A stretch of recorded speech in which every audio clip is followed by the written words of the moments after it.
सूर्य के परिवर्तन से बनने वाला है एक महाप्रबल त्रिग्रही योग।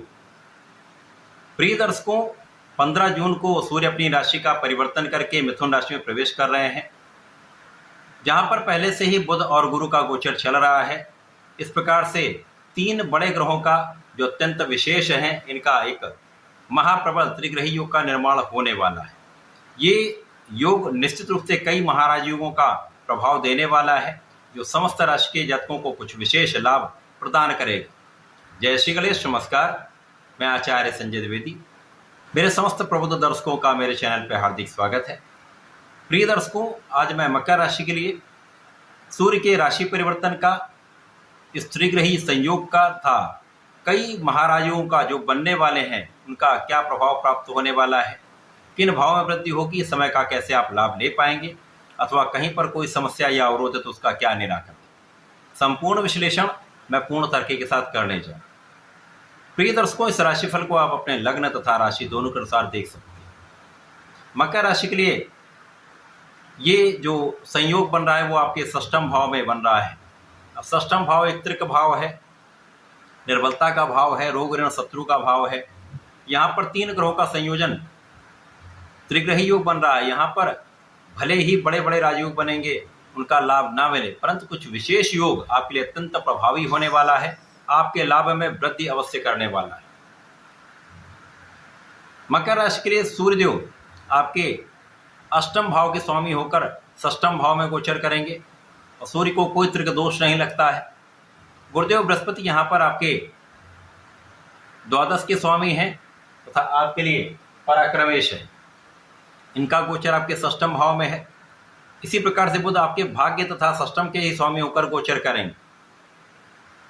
प्रिय दर्शकों, सूर्य को छोड़कर, सूर्य और चंद्रमा को छोड़कर जो भी ग्रह इन त्रिक भाव में जाता है, 6ठे 8वें 12वें में जाता है, तो उसका कारक भाव निर्बल हो जाता है, उसके प्रभाव में निर्बलता आ जाती है।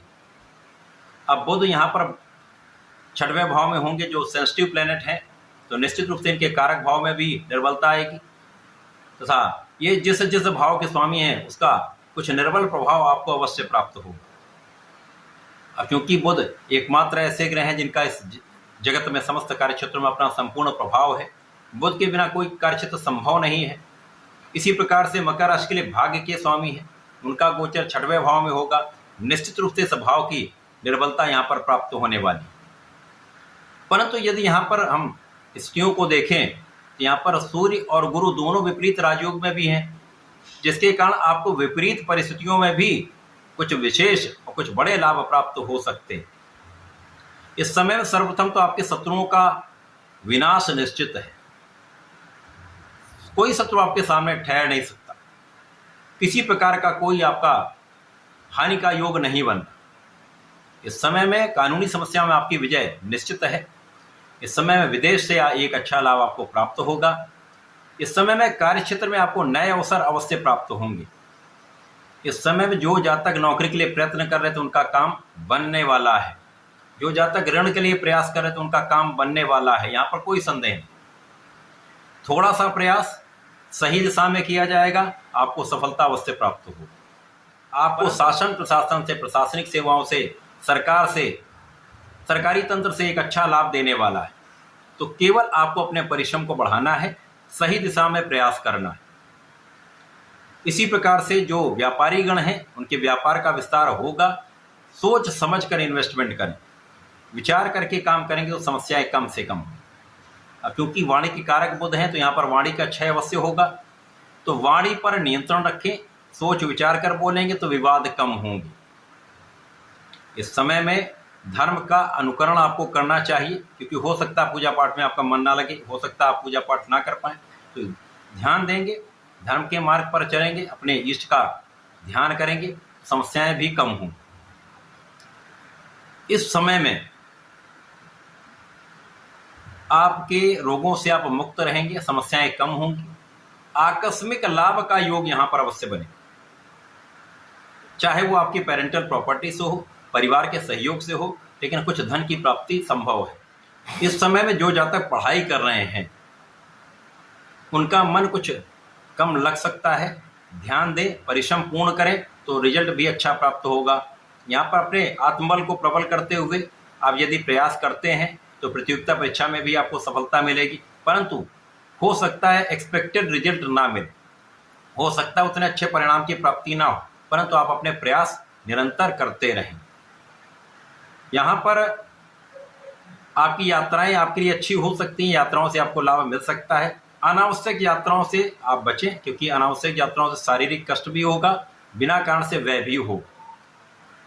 इस समय में जो जातक विशिष्ट ज्ञान लेना चाह रहे हैं, आध्यात्मिक ज्ञान लेना चाह रहे हैं, उनके लिए बहुत अच्छा समय। आप यहाँ पर शिक्षा की प्राप्ति कर सकते हैं, विशिष्ट ज्ञान प्राप्त कर सकते हैं। परिवार के साथ सामंजस्य बनाकर चलेंगे तो परिवार का संपूर्ण सहयोग आपको मिलेगा। इसी प्रकार से इस पूरे समय में अपने आप खाने पीने पर नियंत्रण रखें, स्वास्थ्य का ध्यान रखें। बाहर के खाने से बचेंगे तो स्वास्थ्य समस्याएं कम से होंगी। इस समय आपको योगा प्राणायाम करना चाहिए, अपने फिटनेस का ध्यान रखना चाहिए। यहाँ पर आपके भाई बहनों के साथ आपका मतभेद हो सकता है, कुछ क्लेश की संभावनाएं हैं। अच्छे मित्रों के साथ बनाकर रखिए, बिना कारण के मित्रों को त्याग दीजिए। यहाँ पर यदि आप विवादों से बचना चाहते हैं तो आपको ऐसा करना पड़ेगा, सावधानी रखनी चाहिए।